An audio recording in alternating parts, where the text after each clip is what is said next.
अस्सलाम वालेकुम नाज़रीन, मैं मोहम्मद असलम हुसैन सियासत की खबरों में आप सबका इस्तकबाल करता हूँ। सीबीआई की खुसूसी अदालत ने 1989 के अगवा केस के सिलसिले में रूबिया सईद को 15 जुलाई को तलब किया है। जम्मू कश्मीर के साबिक चीफ मिनिस्टर और मुल्क के साबिक मरकजी वज़ीर दाखिला मुफ्ती मोहम्मद सईद मरहूम की लड़की डॉक्टर रूबिया सईद को इनके अगवा केस 8 दिसंबर 1989 के सिलसिले में पहली मरतबा तलब किया गया। 5 दिन बाद 13 दिसंबर को वो रिहा हुई थी।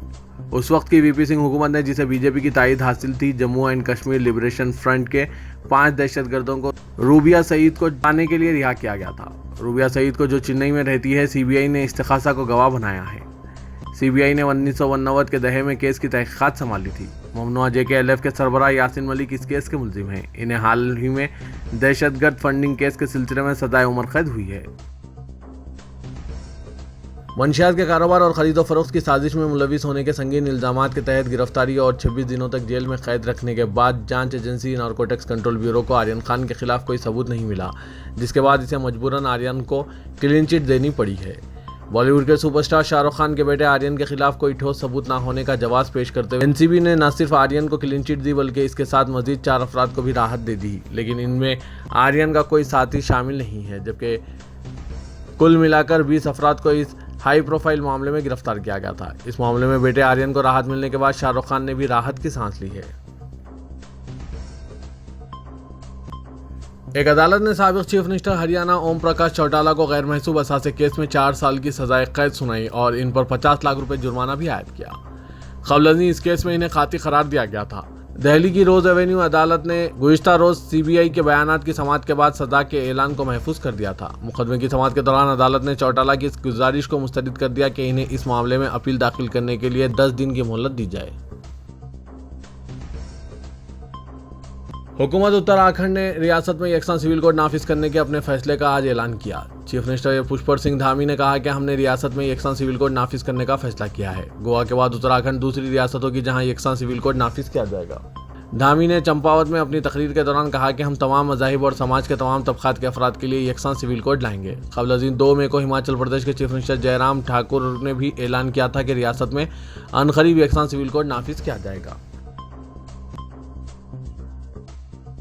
एनफोर्समेंट डायरेक्टरेट ने जम्मू कश्मीर क्रिकेट एसोसिएशन के अहदेदारों के खिलाफ मनी लॉन्ड्रिंग केस के सिलसिले में साबिक चीफ मिनिस्टर जम्मू कश्मीर फारूक अब्दुल्ला को 31 मई को तलब किया है। ईडी के समन की रूह से फारूक अब्दुल्ला को ईडी के चंडीगढ़ दफ्तर में हाजिरी देनी है, लेकिन खराबी सेहत की वजह से मुमकिन है कि वो श्रीनगर में ईडी ब्रांच में हाजिर हों। इस केस में ईडी इन्हें 2 मरतबा तलब कर चुकी है। ईडी ने क़ब्ल फारूक अब्दुल्ला के साथी एहसन अहमद मिर्जा की 7 करोड़ 25 लाख रुपयों की जायदाद जब्त की थी। कर्नाटक के साबिक वजीर और रुकने असेंबली येशुरप्पा ने एक मरतबा फिर जहर अफशानी की इंतहा करते हुए ये बेबुनियाद और इश्तियालंगेज दावा किया कि मुल्क में 36,000 मंदिरों को तोड़कर मस्जिदें बनाई गई थी। उन्होंने मुल्क के हिंदुओं से अपील की कि वो इन 36,000 मनादिर को वापस लेने के लिए मुत्तहिद हो जाएं, क्योंकि अगर वो मुत्तहिद नहीं हुए तो और भी मंदिरों पर कब्जा करके मस्जिदें बना दी जाएगी। येशुरप्पा ने मजीद कहा कि मुसलमानों को कहीं और मस्जिद तामीर करके नमाज अदा करने की इजाज़त है और वो ऐसा कर सकते हैं, लेकिन हम मंदिर के ऊपर मस्जिद नहीं बनाने देंगे। हमें अपने मनादिर वापस लेने होंगे। इसलिए हिंदू अभी से मुत्तहिद हो जाएं और क़ानूनी तौर पर इन तमाम 36,000 मनादिर को वापस लेने की तहरीक शुरू कर दें। वाज़ेह है कि येशुरप्पा कर्नाटक के साबिक नायब वज़ीर आला हैं। इन पर संगीन बदउनवानी का इल्ज़ाम आयद होने के बाद इन्हें अपने ओहदे से इस्तीफ़ा देना पड़ा था।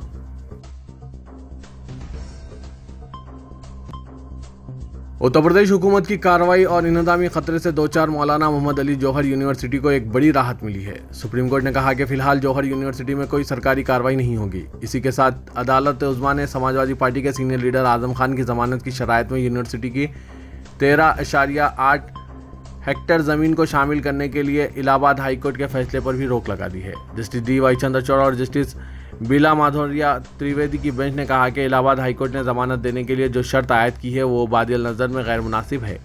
सुप्रीम कोर्ट ने यह भी कहा कि इलाहाबाद हाईकोर्ट की शर्त गैर मुंतकी और दीवानी अदालत के हुक्मनामे की तरह लग रही है। सुप्रीम कोर्ट ने इस सिलसिले में नोटिस जारी करते हुए उत्तर प्रदेश हुकूमत और यूनिवर्सिटी इंतजामिया से जवाब भी तलब किया है। शाही मस्जिद फतेहपुरी दिल्ली के इमाम डॉक्टर मुफ्ती मोहम्मद मुकर्रम अहमद ने नमाज जुमा से कबल अपने खिताब में कहा कि मुल्क के हालात दिन ब दिन ख़राब होते जा रहे हैं और इसकी बड़ी वजह यह है कि शरपसंद अनासिर और फ़िरका परस्तों को खुली छूट मिली हुई है। हुकूमत की तरफ से इनको तनविया करने के लिए कोई लीडर बयान नहीं दे रहा है। ऐसा मालूम होता है कि हालात बिगाड़ने वालों की पश्तपनाही की जा रही है।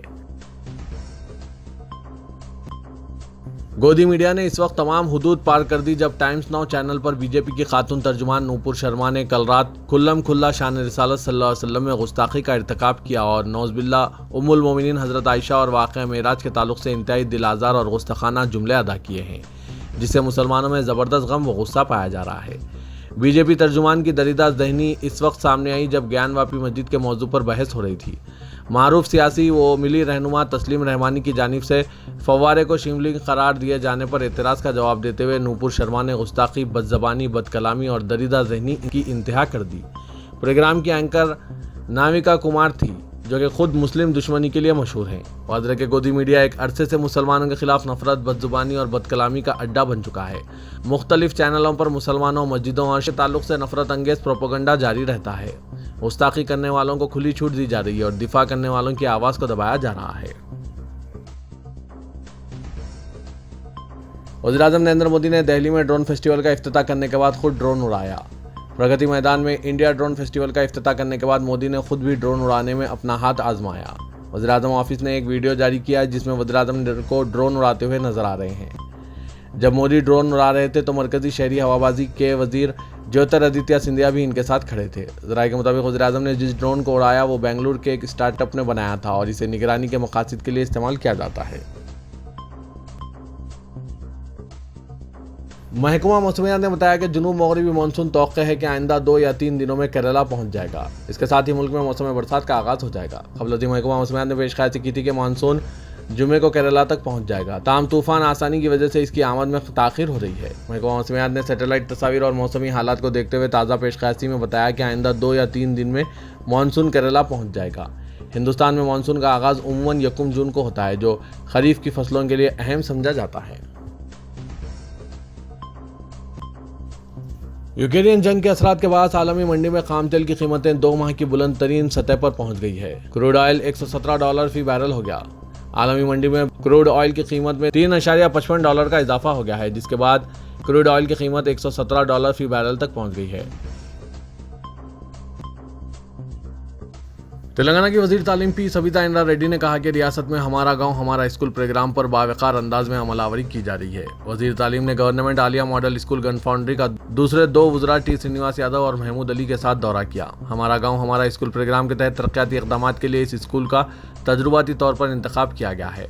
उन्होंने इस मौके पर एहतियाती स्कूल में जारी मुख्तलिफ कामों का मुआयना किया और चंद तजावीज़ भी दिए। बाद वज़ीर तालीम सविता इंद्रा रेड्डी ने कहा कि चीफ मिनिस्टर के चंद्रशेखर राव जहां रियासत में किसानों की हमाजहत तरक्की के लिए कई प्रोग्रामों पर अमलावरी कर रहे हैं, वहीं वो तालीम के साथ सेहत और दूसरे शोबों को भी मसावी तरजीह दे रहे हैं। उन्होंने कहा कि रियासत में तालीमी शोबे को मजीद मुस्तहकम करने के लिए हमारा गांव हमारा स्कूल प्रोग्राम के तहत ज़ायद 7,000 करोड़ रुपए अलॉट किए गए हैं, जहां सरकारी स्कूलों को कॉरपोरेट तर्ज के स्कूलों के मुताबिक तरक्की दी जा रही है। महकमा पुलिस में 17,516 जायदादों पर तकर्रुरात के लिए 7,33,000 अफराद से 12,91,000 दरख्वास्तें मौसूल हुई है। तेलंगाना हुकूमत ने महकमा जात, पुलिस, एक्साइज, जेल, ट्रांसपोर्ट और फायर सर्विसेज में 17,516 जायदादों पर तकर्रुरात का फैसला किया है। इस सिलसिले में Telangana state police recruitment board की जानिब से इन जायदादों पर तकर्रुरात के लिए अलहदा तौर पर इलामिया जारी किए थे। इब्तिदा में दरख्वास्त फार्म मौसूल करने की आखिरी तारीख 20 मई को ख़त्म हो गई थी। ताहम हुकूमत ने दरख्वास्त फार्म दाखिल करने की तारीख में मज़ीद 6 दिन की तोसी की थी और अब दरख्वास्त फार्म वसूल करने की तारीख ख़त्म हो गई। पुलिस रिक्रूटमेंट बोर्ड के अहदेदारों ने बताया कि मजमूई तौर पर 12,91,000 दरख्वास्तें मौसूल हुई है। वज़ीर इंडस्ट्रियल व IT तारक रामाराव ने 10 दिन तक बरतानिया और डॉस का दौरा करते हुए वहां के सनतकारों से मुलाकात की और तेलंगाना में 4,200 करोड़ रुपए की सरमायाकारी को हासिल करने में कामयाबी हासिल की। उन्होंने बरतानिया और डॉस के दौरे के दौरान 45 कमर्शियल, 4 राउंड टेबल, 4 पैनल इजलासों में हिस्सा लिया। इस दौरे में उन्होंने 4,200 करोड़ रुपए की सरमायाकारी के लिए मुख्तलिफ ममालिक के सरमायाकारों को राग़िब किया है, जिस पर वो खुशी महसूस कर रहे हैं। ट्विटर पर तफसीलात पेश करते हुए KTR ने इनके दौरे को कामयाब बनाने पर अपनी टीम का शुक्रिया अदा किया। पुराने शहर के इलाके हाफिज बाबा नगर में दिन दहाड़े एक शख्स ने खातून पर तेज धार हथियार से हमला करके इसे जख्मी कर दिया। इस वाक़े के बाद इलाके में सनसनी फैल गई, जबकि मुतासरा खातून की हालत तशवीशनाक बताई जा रही है। तफसीलात के मुताबिक 35 साला शेख नसीरुद्दीन उर्फ हबीब साकिन बाबा नगर इसी इलाके की रहने वाली 44 साला नूर बानो जो बेवा है, इसको शादी के लिए आए दिन तंग कर रहा था। नूर बानो के शौहर का 3 साल कबल इंतकाल हो गया था और इसे 4 लड़कियां और 2 लड़के भी हैं।